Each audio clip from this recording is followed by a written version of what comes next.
ಹೇಳಿ. ತವಕದಲ್ಲಿ ಇದ್ದೀರಾ? ಅಯ್ಯಯ್ಯೋ, ಮೂರಿಗೂ ಬೇರೆ ಬೇರೆ ತರದಾದ ಪ್ರಶ್ನೆಗಳು ಅಥವಾ ಅಲ್ಲವೇ ಅಲ್ಲ, ಮೂರು ಜನಗೆ ಪ್ರಶ್ನೆ ಒಂದೇ ಪರೀಕ್ಷೆ, ಹೌದು. ಒಂದೇ ಪ್ರಶ್ನೆ. ಒಂದೇ ಪ್ರಶ್ನೆ, ಮೂರು ಜನ ಉತ್ತರಿಸಬೇಕು. ನೋಡೋಣ, ಪ್ರಶ್ನೆ ಬರಲಿ. ಮತ್ತೇನಲ್ಲ, ಏನು? ಈ ಪ್ರಪಂಚದಲ್ಲಿ ಜನ್ಮದಾಧಾರಂತ ತಂದೆ ಮೇಲೋ ಕೈ ಹಿಡಿದ ಗಂಡ ಮೇಲೂ ಈ ಪ್ರಶ್ನೆಗೆ ಉತ್ತರ ಬೇಕು ಮಕ್ಕಳೇ. ಹೆಚ್ಚು ಅಥವಾ ಮದುವೆ ಆದ್ಮೇಲೆ ಗಂಡ ಹೆಚ್ಚು. ಅಷ್ಟೇ. ಯಾರು ಉತ್ತರಿಸುವುದು ಮೊದಲು? ನಾನೇ ಉತ್ತರಿಸ್ತೇನೆ. ಒಳ್ಳೆಯದು, ಆರಂಭಿಸು. ಅಪ್ಪ, ಹೇಮ ಸುಂದರಿ ನೋಡಿದಳೊಯ್ಯಗೆ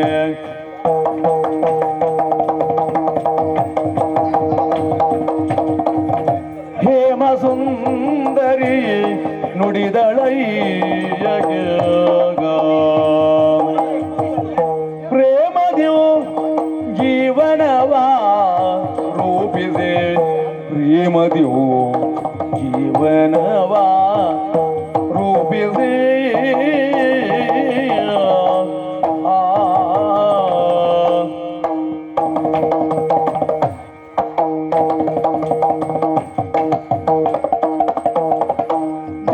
ಜನ್ಮದಾತನೆ ತಾತಮಾನ್ಯನೋ ಜನ್ಮದಾತನೆ ಆತ ಮಾನ್ಯನು ಭೂಮಿಯೊಳಗೆ ಜನ್ಮದಾತನೆ ತಾತ ಮಾನ್ಯನೋ ಭೂಮಿಯೊಳಗೆ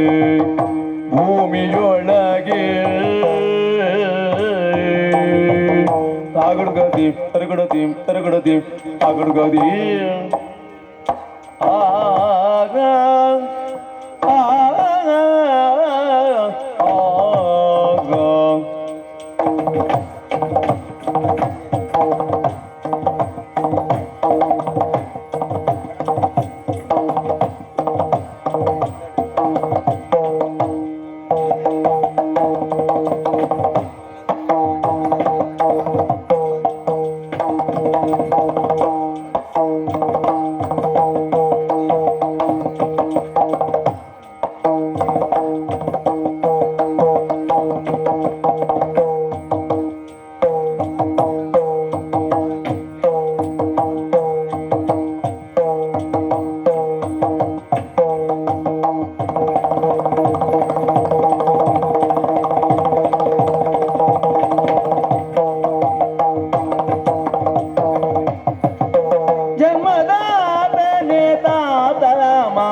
ಭೂಮಿಯೊಳಗೆ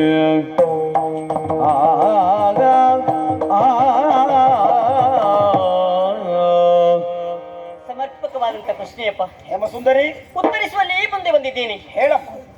ನಾನು ಉತ್ತರಿಸುವಲ್ಲಿ ವಿಫಲಳಾದ್ರಿ ಕ್ಷಮೆ ಇರಲಿ. ನನ್ನ ಮಕ್ಕಳು ಅಪ್ಪ, ಹೇಳಮ್ಮ. ಹುಟ್ಟಿದ ಹೆಣ್ಣು ಮಕ್ಕಳ ವಿದ್ಯೆ ಪರೀಕ್ಷೆ ಒಂದು, ಮದುವೆಯಾದ ಮೇಲೆ ಈ ಹೆಣ್ಮಕ್ಕಳ ಜೀವಿತಕ್ಕೆ ಆಧಾರ ಪಡೆದ ತಂದೆಯು ಕೈ ಹಿಡಿದ ಗಂಡ. ಎಂತ ಪ್ರಶ್ನೆಯಪ್ಪ. ಉತ್ತರಿಸುವುದಕ್ಕೆ ಅವಕಾಶ ಸಿಕ್ಕಿತು. ಹೇಳಲೇ? ಹೇಳು. ಆ ಜನ್ಮದಿಂದ ಈ ಜನ್ಮಕ್ಕೆ ತಂದವನೇ ತಂದೆ. ಅಲ್ಲಿಯೂ ನಿಮ್ಮ ಪಾತ್ರವೇ ದೊಡ್ಡದಪ್ಪ. ಮಾತ್ರವೇ ಅಲ್ಲ, ಕೆಲವರು ಆಡಿಕೊಳ್ಳುವುದು ಮಕ್ಕಳಿಗೆ ತಾಯಿಯ ಋಣವನ್ನು ತೀರಿಸುವುದಕ್ಕೆ ಆಗುವುದಿಲ್ಲ ಎಂದು. ಒಂದು ಹೆಣ್ಣು ತಾಯಿ ಎನಿಸಿಕೊಳ್ಳಬೇಕಾದ್ರೆ ಗಂಡಿನ ಸಹಾಯ ಬೇಡವೇ ಹೆಣ್ಣಿಗೆ? ಖಂಡಿತ. ಅಲ್ಲಿಯೂ ನಿಮ್ಮ ಪಾತ್ರ ದೊಡ್ಡದೆಯಪ್ಪ. ನಿಜವಾಗಿಯೂ ಒಂದೇ ಮಾತಿನಲ್ಲಿ ಹೇಳುವುದಿದ್ರೆ ತಾತನೇ ಮಾನ್ಯ, ತಾತನೇ ಶ್ರೇಷ್ಠ. ಉದಾಹರಣೆಗೆ, ದಾರಿಯಲ್ಲಿ ಹೋಗುವಾಗ ಒಂದು ಶಿಲೆಯ ಗುಂಡು ಬಿದ್ದಿರ್ತದೆ, ಯಾರು ಲೆಕ್ಕಿಸುವುದಿಲ್ಲ, ಎಲ್ಲ ಅದನ್ನು ತುಳ್ಕೊಂಡೇ ಹೋಗ್ತಾರೆ. ಅದೇ ಶಿಲೆ ಅನ್ನುವುದು ಶಿಲ್ಪಿಯ ಕೈಗೆ ಸಿಕ್ಕಿದಾಗ ಆ ಶಿಲೆಯನ್ನೆತ್ತಿ ಕೆತ್ತುವಲ್ಲಿ ಕೆತ್ತಿ, ಮೆತ್ತುವಲ್ಲಿ ಮೆತ್ತಿ ಅದಕ್ಕೊಂದು ರೂಪ ಕೊಡುತ್ತಾನೆ. ಯಾರು? ಶಿಲ್ಪಿ. ಆ ಶಿಲ್ಪಿಯ ಸ್ಥಾನದಲ್ಲಿದ್ದವ ತಂದೆ. ನಿಮಗೆ ಕೊಟ್ಟದಪ್ಪ ಈ ಉದಾಹರಣೆ. ತಂದೆಯೇ ಶ್ರೇಷ್ಠ, ತಂದೆಯೇ ಲೋಕದಲ್ಲಿ ಮಾನ್ಯ, ನೀವೇ ನಮ್ಮ ಭಾಗಕ್ಕೆ ದೇವರು, ನೀವೇ ಹೆಚ್ಚಪ್ಪ. ಶಾಬಾಷ್. ಅಪ್ಪಯ್ಯ, ನಾನು ಇನ್ಸೂರ್ ಮಾಡುದಾ? ಏನು? ಇನ್ನು ಆರಂಭಿಸಲು ಪ್ರಶ್ನೆಗೆ ಉತ್ತರ ಹೇಳಪ್ಪ. ಇನಿಯನೊಂದಿಗೆ ಬಾಳ್ವ ಭಾಗ್ಯಗೋ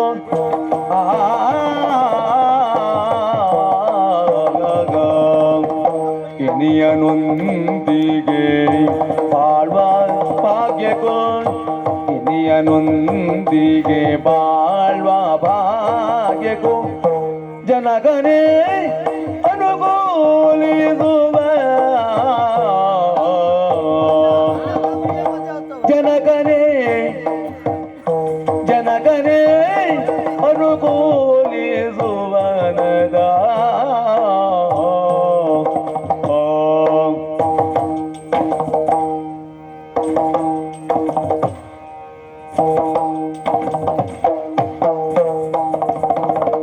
ಮನುಜ ರೂಪದಿ ಇಳಿದು ಬಂದವ ದೇವನೈಸೆ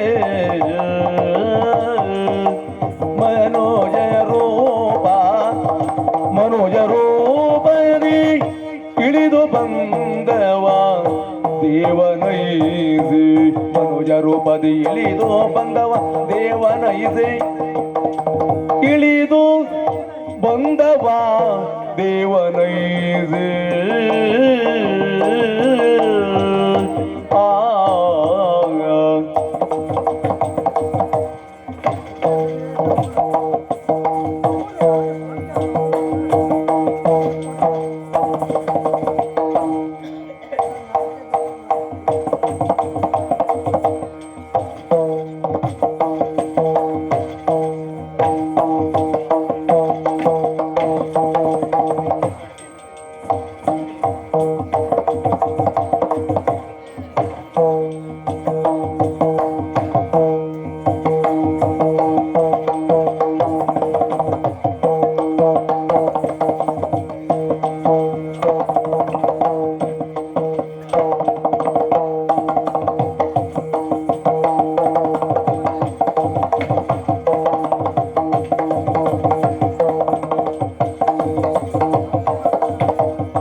ಮನುಜ ರೂಪದಿ ಇಳಿದು ಬಂದವ ದೇವನೈಸೆ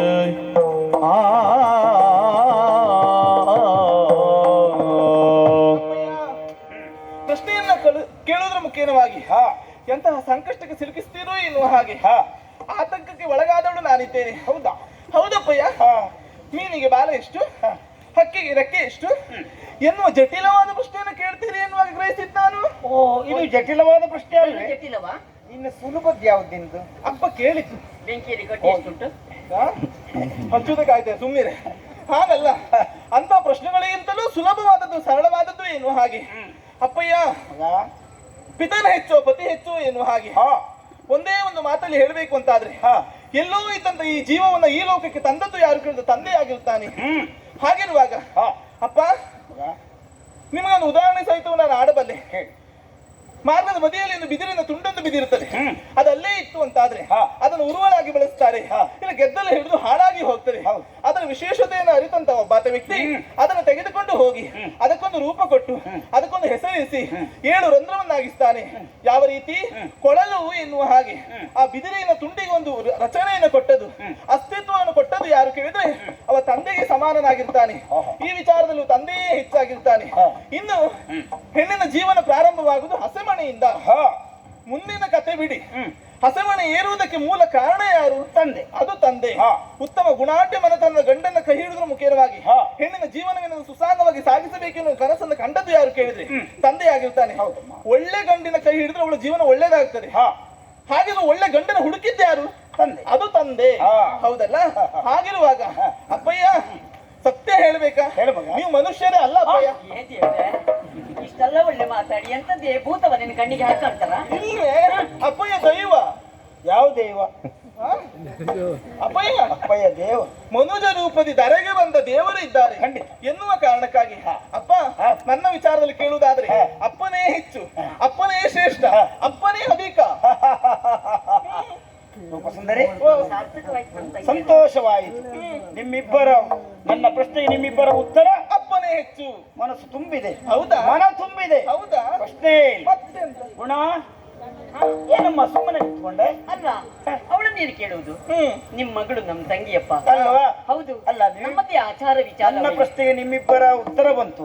ತಂಗಿ ನಲಲೋಟಕ್ಕಾಗಿಯೇ ನಿಂತಿದ್ದಾಳೆ. ಅವಳು ಹೇಳಿದ್ರೆ ಏನು ಹೇಳಿ ಆಡು? ನಾವು ಹೇಳಿದ್ದನ್ನೇ ಹೇಳ್ತಾಳೆ. ಅಪ್ಪನೇ ಹೆಚ್ಚು ಅಂತ ಹೇಳ್ತಾಳೆ. ಹೇಳಮ್ಮ, ಹೇಳೆ. ಮೂವರಿಗೂ ಕೇಳಿದ್ದು ಒಂದು ಪ್ರಶ್ನೆ. ಹೌದು. ಮೂವರ ಉತ್ತರವು ಒಂದೇ ರೀತಿ ಇರಬೇಕಂತೇನು ಇಲ್ಲವಲ್ಲ. ಇಲ್ಲವೇ ಇಲ್ಲ. ಹಾಗಿದ್ರೆ ಅಪ್ಪ ಹೆಚ್ಚು ಅಥವಾ ಕೈ ಹಿಡಿದ ಗಂಡ ಹೆಚ್ಚು, ಇದು ನಮ್ಮೂವರ ಜೀವನದ ಪ್ರಶ್ನೆ ಅಲ್ಲ. ಇಲ್ಲಿ ಎಷ್ಟು ಜನ ಹೆಣ್ಣು ಮಕ್ಕಳು ಸೇರಿದ್ದಾರು, ಅವರೆಲ್ಲವರ ಜೀವನದ ಪ್ರಶ್ನೆ ಗಂಡ ಹೆಚ್ಚು ಅಥವಾ ಅಪ್ಪ ಹೆಚ್ಚು ಆಲಿಸ್ಬೇಕು. ತಿಳ್ಕೊಳ್ಳಿ ಅವರಲ್ಲೂ. ಆಲೆ ಬೋದೆಲೆ ದಾದಾ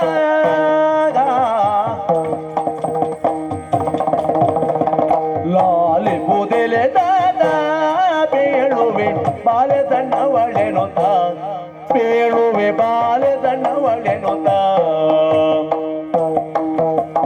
ಕೀಳುಗಳೆಯದಿರು ತಾಳುದ ಕೃಪೆಯನೋ ಕೀಳುಗಳೆಯದಿರು ತಾಳುದ ಕೃಪೆಯನೋ ಆಲೋಕಿಸು ಭೂಲೋಲದ ಯಾನಿದೆ ಆಲೋಕಿಸು ಭೂಲೋಲದ ಯಾನಿದೆ ಲಾಲಿ ಪೊದೆಲೆ ದಾದ ಬೇಳುವೆ ಪಾಲೆ ದಂಡವಳೆನೋ ಆಲೆ ಪೊದೆಲೆ ದಾದ ಆಲಿ ಪುದೆಲೆ ತಾತ. ಹೇಳಮ್ಮ. ನಾನಾಡುವ ಮಾತನ್ನ ಚೆನ್ನಾಗಿ ಆಲಿಸಬೇಕು. ಆಗಲಿ.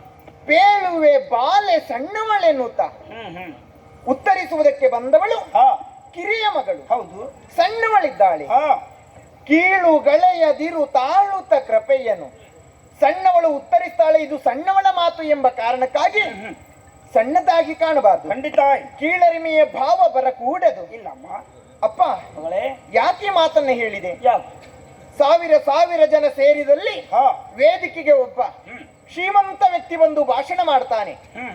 ಏನ್ ಹೇಳ್ತಾನೋ ಏನು ಬಿಡ್ತಾನೋ, ಮನಸ್ಸಿಗೆ ಬಂದದ್ದೆಲ್ಲ ಹಲಬುವುದಕ್ಕೆ ಪ್ರಾರಂಭಿಸುತ್ತಾನೆ. ಆದರೆ ಸಭೆಯಿಂದ ಅವನ ಮಾತು ಮಾತಿಗೂ ಪ್ರತಿಕ್ರಿಯೆ ಚಪ್ಪಾಳೆ ಬರ್ತದೆ.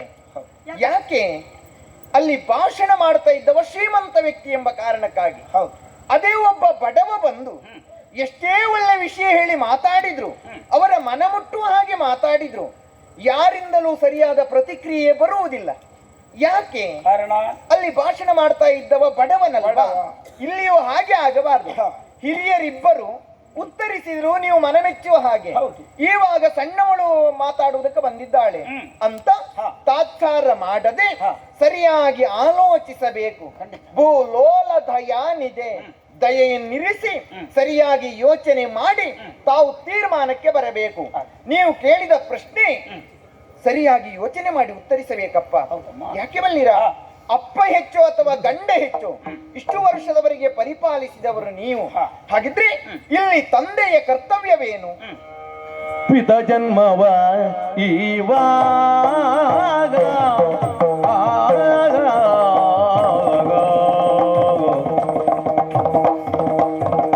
ಪಿತ ಜನ್ಮವ ಪಿತ ಜನ್ಮವ ಪ್ರಾಯದಿ ಪದಿರೊಕ್ಕಿಸಿ ಪೊರೆವ ಪದಿರೊಕ್ಕಿಸಿ ಪೊರೆವ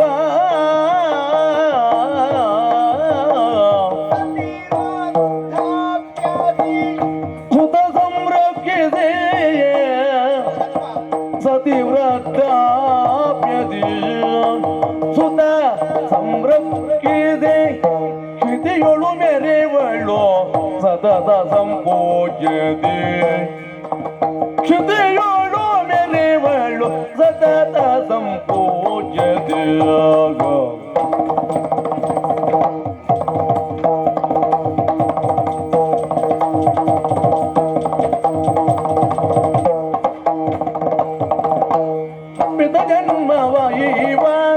ಪ್ರಾಯಧಿಪತಿ ರಕ್ಷಿಸಿ ಪೊರೆವಾ ಪ್ರಾಯಧಿಪತಿ ರಕ್ಷಿಸಿ ಪೊರೆವಾ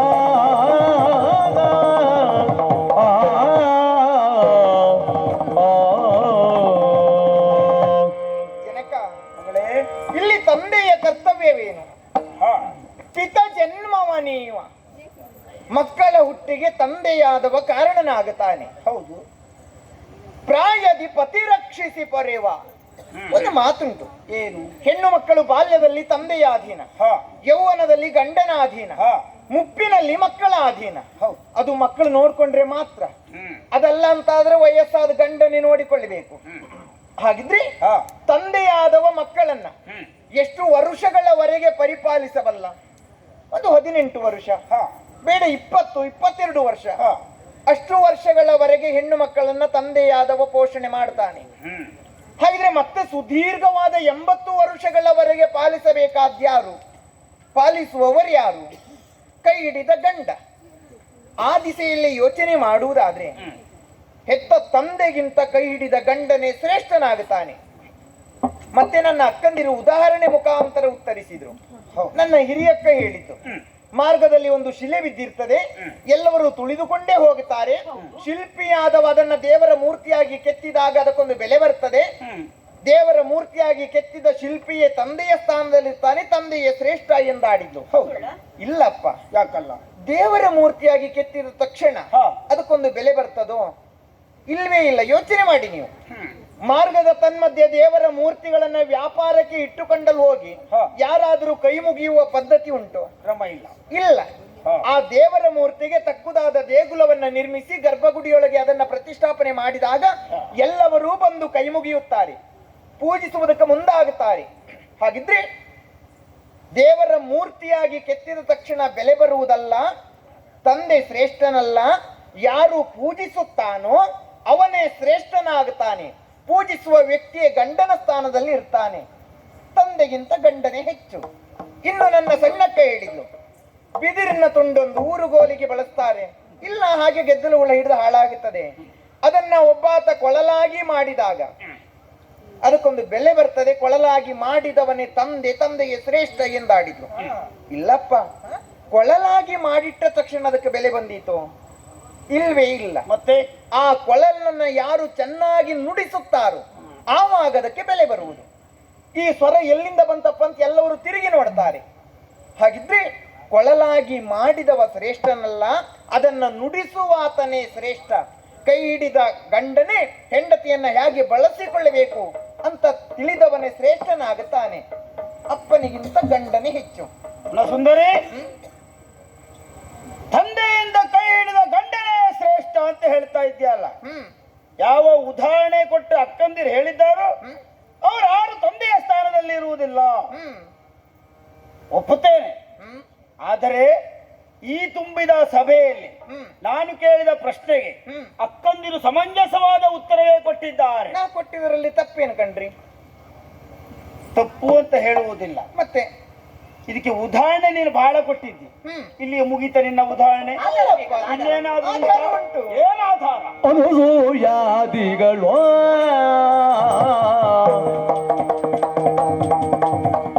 ಅನುಸೂಯಾದಿಗಳು ಅನುಸೂಯಾದಿಗಳು ತಮ್ಮಯ ಇನಿಯನ ಸೇವೆಯೊಳು ತಮ್ಮಯ ಇನಿಯನ ಸೇವೆಯೊಳು ಗಣಪತಿ ವ್ರತೆಯರೆಂದೆನಿಸುತ್ತ ಮೆರೆದರು ಗಣಪತಿ ವ್ರತೆಯರೆಂದೆನಿಸುತ್ತ ಮೆರೆದರು ಎನಗವರಂಗದಿ ದಿನ ಕಳೆಯುವ ಮನ ಎನಗವರಂಗದಿ ದಿನ ಕಳೆಯುವ ಮನ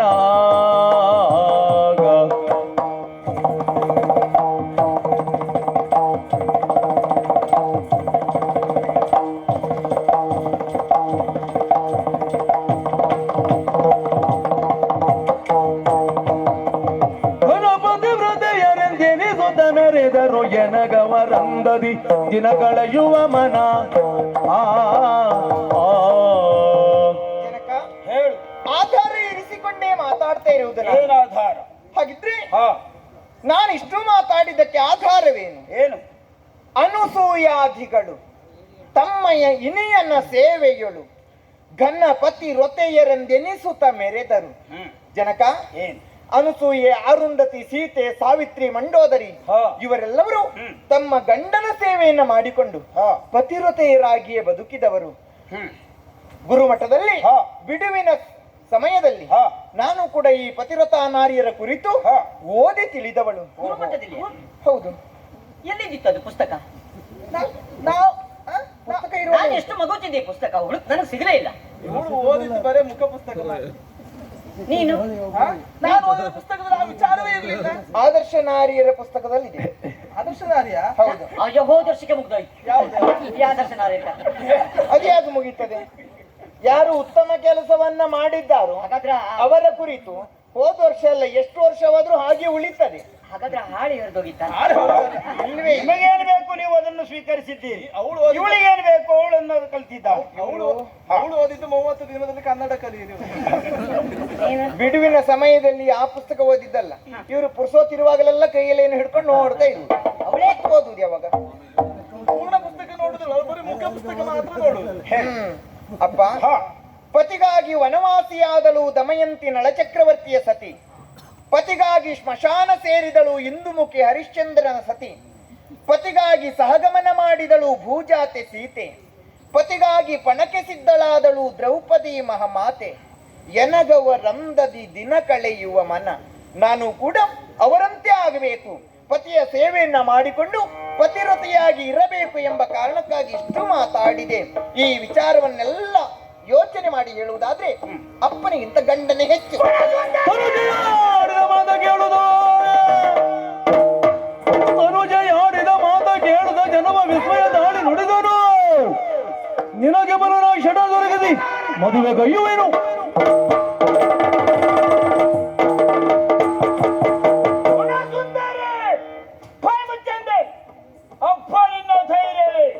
ತುಂಬಿದ ಸಭೆಯಲ್ಲಿ ತಂದೆ ಕೇಳಿದ ಪ್ರಶ್ನೆ ಸಮಂಜಸವಾದ ಉತ್ತರ ಕೊಡ್ತೇವೆ ಎಂಬ ನಿರೀಕ್ಷೆ ಇದ್ದರೆ ಗಂಡನಿಂದ ಕೈ ಹಿಡಿದ ಗಂಡನೇ ಹೆಚ್ಚು ಎನ್ನುವುದಾಗಿ ಹೇಳಿದೆ. ತಂದೆ ಯಾವ ಲೆಕ್ಕೂ ಅಲ್ಲ ಎನ್ನುವುದಾಗಿ ಹೇಳ್ತಾ ಇದೆಯಲ್ಲ.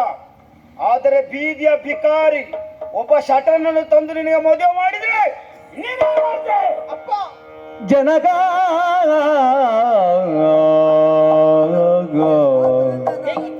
ಎನಲು ಮಣಿಯುತ ಎಂದಳೋ,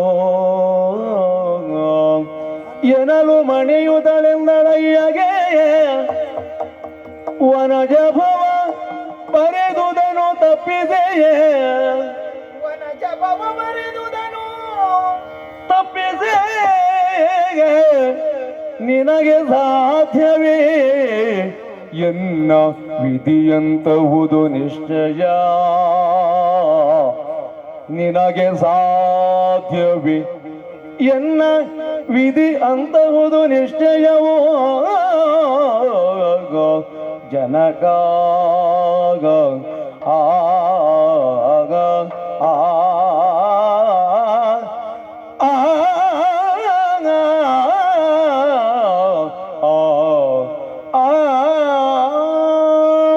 ಅಪ್ಪ, ಏನಪ್ಪ ನೀವು ಇಷ್ಟು ಮಾತಿಗೆ ಕೋಪಗೊಂಡು ಒಬ್ಬ ಶಟರಿಗೆ ಕೊಟ್ಟು ಮದುವೆ ಮಾಡ್ತೇನೆ ಎಂದು ಅಳ್ತಾ ಇದ್ದೀರಲ್ಲ?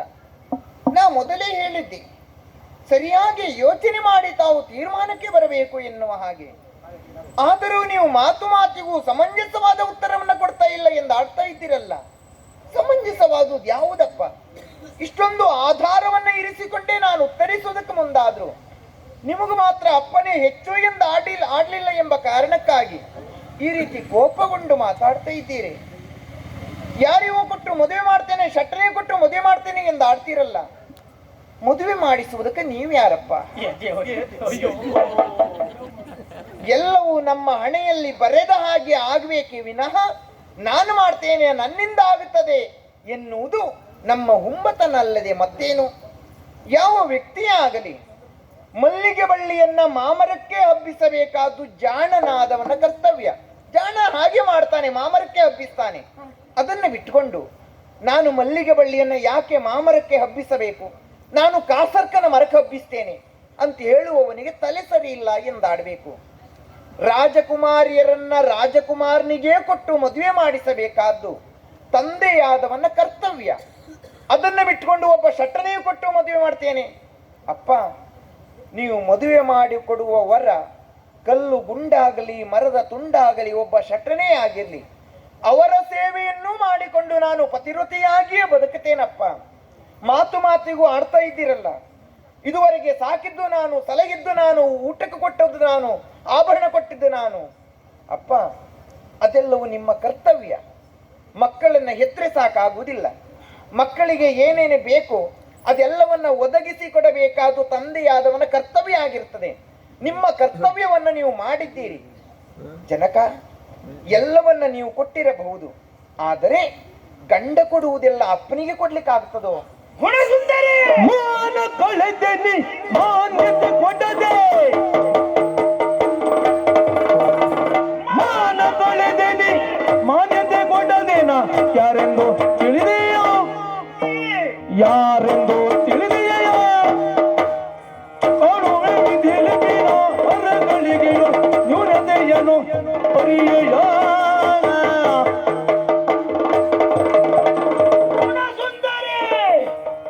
ಅಪ್ಪೋ, ನಿನ್ನ ಧೈರ್ಯವೇ ತುಂಬಿದ ಸಭೆಯಲ್ಲಿ ನನ್ನ ಮಾನವನ್ನು ಕಳೆದ ಮಗಳು ನೀನು.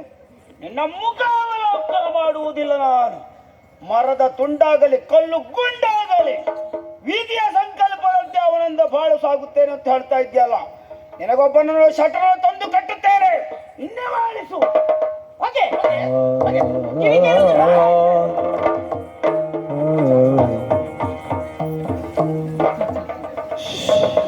ಏನಾಯ್ತು ಮತ್ತೆ? ನಿಮಗೇನಾಗ್ತದೆ ಅಂತ ಹೆದರ್ಕೊಂಡ್ರ?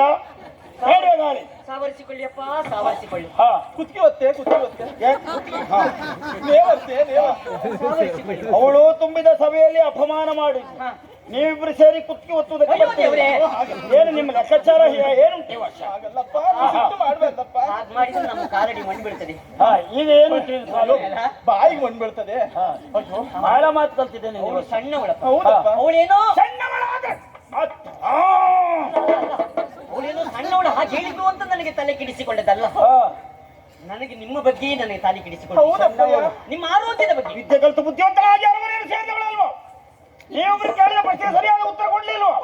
ಅವಳ ಸೊಕ್ಕು ನೋಡು, ಎಷ್ಟು ಸೊಕ್ಕು ಅವಳಿಗೆ. ಅಲ್ವಾ? ಇಲ್ಲದೆ ಇದ್ರೆ ವೀಧಿ ವೀಧಿ ಅಂತೆ. ಈ ಉಗ್ರಸೇನನ ಮುಂದೆ ವೀಧಿ. ವಿಧಿಯೋ ಬಾಡಿ ಬದಿಯೋ. ಅಲ್ಲ, ನೀವು ಸಮಾಧಾನ ಮಾಡ್ಕೊಳ್ಳಿ ಅಪ್ಪ. 60 ವರ್ಷ ನಿನ್ನೆ ಆಗಿ ಹೋಯ್ತು. ನಿನ್ನೆಗೆ 60 ಆಯ್ತಪ್ಪ. ಇನ್ನು 60 ಮರಳು ಮಳೆಗೆ ಎರಗಿದು ಮರ. ಮರದ ಹೆಚ್ಚು ಉಳಿದದ್ದು ಕಡಿಮೆ. ಸುಮ್ಮನೆ ಇನ್ನು ಅಪ್ಪಯ್ಯ ಮೈ ಮೇಲೆ ತಕೊಳ್ಬೇಡಿ ಅಪ್ಪ. ಅದೇನೋ ಅದು ಒಟ್ಟು ಮಾತಾಡ್ತದೆ. ಆರೋಗ್ಯ ಸರಿ ಇಲ್ಲ. ಅವಳು ಮಾತಾಡುವಾಗ ಸಿಟ್ಟು ನನ್ನ ರಟ್ಟೆಗೆ ಬರ್ತಾ ಇತ್ತು. ಬೇಡ ಬೇಡ ಬೇಡ. ನನಗೂ ಹೊಟ್ಟೆಗೆ ಬಂದದ್ದು, ರಟ್ಟೆಗೆ ಬಂದಿದ್ದು ಬಿಡ್ತಿದೆ. ಅಪ್ಪಯ್ಯ, ನೀವು ಸಿಟ್ಟು ಮಾಡುವಾಗ 60 ಎಣಿಸ್ಕೊಳ್ಳಿ.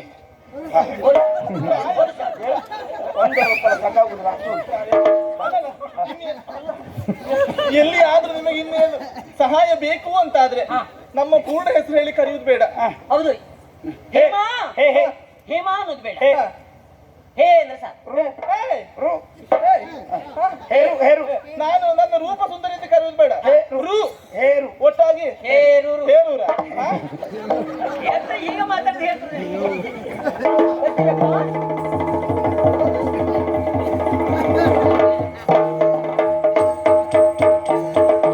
ಅಪ್ಪ, ಇವಳ ಧೈರ್ಯವೇ ಅಲ್ಲದಿದ್ರೆ ತುಂಬಿದ ಸಭೆಯಲ್ಲಿ ಅಪಮಾನ ಆಡಿದ್ದಾಳೆ ಅಂತ ಆಯಿತು. ಸರ್ವತಾ ಮನ ಒಪ್ಪುವುದಿಲ್ಲ. ಶಟರನ್ನ ತಂದೆ ಬಳಿಯ ಮದುವೆ ಮಾಡಿಸ್ತೇನೆ.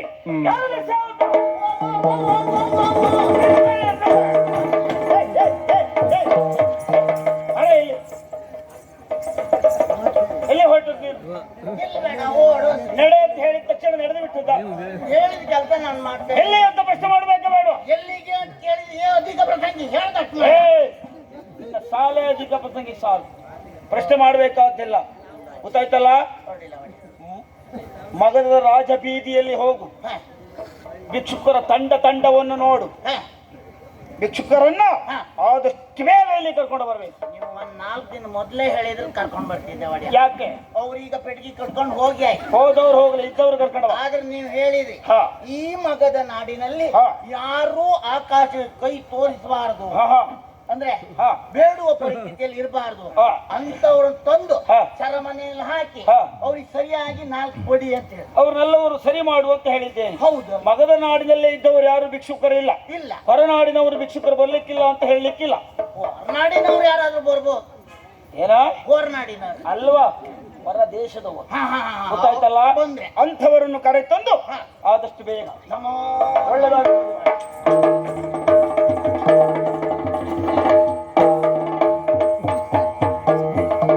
ಎಂತದ ತಲೆ ಬಿಸಿ ಆಯ್ತಲ್ಲ?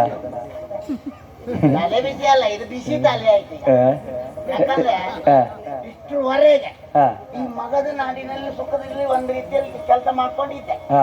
ಇವತ್ತು ದುಡ್ಬಿಡಿಯಲ್ಲಿ ಮಹಾರಾಜರು ಕರೆದು ಯಾರು ಹೇಳೋರಿಲ್ಲ ಕೇಳೋರಿಲ್ಲ. ಆ, ನಮ್ಗ ಆ. ಸುಮ್ನಿರಿ. ಆಗ ಆಗ ಹೇಳೋರ್ ಕೇಳೋರ್ ಇಲ್ದಿದ್ದು 1-2 ತಿಂಗಳ ಮೊದ್ಲು. ಆ, ಈಗ ತೊಂದ್ರೆ ಇಲ್ಲ, ಕೇಳ್ತಾರೆ. ಆ. ಆದ್ರೆ ವಿಷಯ ಅದಲ್ಲ. ಮತ್ತೆ ನಮ್ಮ ಮಹಾರಾಜರು ಹೇಳಿದ್ರಲ್ಲ, ಹಾ ಭಿಕ್ಷುಕರು ಹಿಂಗ್ ಹಾಕೊಂಡ್ ಬರ್ಬೇಕು ಅಂತ. ಹಾ ಭಿಕ್ಷುಕನ ಈಗ ತಲೆ ಒಳಗೆ ಹೋಗಿತ್ತು. ಎಂತ ಮಾಡ್ತೀಗ? ಮೊನ್ನೆ ದಿನ ನಿಮ್ಮೊಟ್ಟಿಗೆ ಭಿಕ್ಷುಕರು ಅನ್ನೋ 5-6 ಜನ ಮಾತಾಡ್ತಿದ್ರಲ್ಲ, ಹೇ ಅದು ತಂಗುದ ಅಂತಲ್ಲ. ಇಲ್ಲಪ್ಪ, ಹೌದೇ? ನಾನಲ್ಲೋದ. ನಿಮ್ಮನ್ನೇ ನೋಡ್ದಾಗ ಆಯ್ತಪ್ಪ. ನೀ ಬೇರೆ ಯಾರನ್ನ ನೋಡ್ದೆ? ಈ ಕೆಂಪು ಮುಂಡ ತಂದಿಲ್ಲ. ನನ್ ನೋಡ್ದಂಗ ಆಯ್ತಲ್ಲ? ಹೌದೇ? ಪ್ರಪಂಚದಲ್ಲಿ ಹಾ. ಒಬ್ಬರನ್ನೇ ಹೋಲಿಸೋರು 7 ಮಂದಿ ಇರ್ತಾರೆ. ಬೇರೆ ಜನ ಬೇರೆ, ಹೌದೇ? ನಾನಲ್ವಾ? ನಿನ್ ತಲೆ ಸಮಯ ಇಲ್ವಣ? ಹಾಗಾದ್ರೆ 6 ಜನ ಅಲ್ಲೆಲ್ಲ ಉಳ್ಕೊಂಡ್ರು, ನೀವು ಅಂತ ಆಳ ಹಿಡ್ಕೊಂಡು ಇಲ್ಲಿ ಕೂತ್ಕೊಂಡ್ರಿ.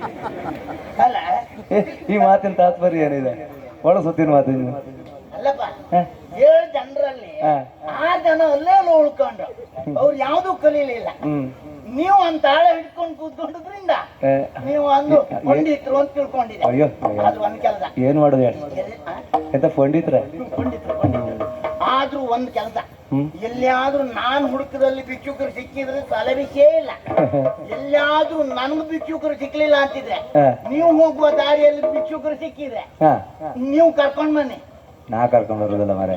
ಅದ್ರಲ್ಲ ಮಹಾರಾಜರು ಕೊಟ್ಟಲ್ಲಿ ಕೆಲಸ ವಹಿಸಿ ಕೊಟ್ಟಿದ್ ನಿನಗಲ್ಲ? ಉಳಿಸಿ ಕೊಟ್ಟದ್ದು ಹೌದೇ? ಕೆಲಸ ಪ್ರಾಮಾಣಿಕತನ ಬೇಕು. ಪ್ರಾಮಾಣಿಕತನದಲ್ಲಿ ಕೆಲಸ ಮಾಡುವ.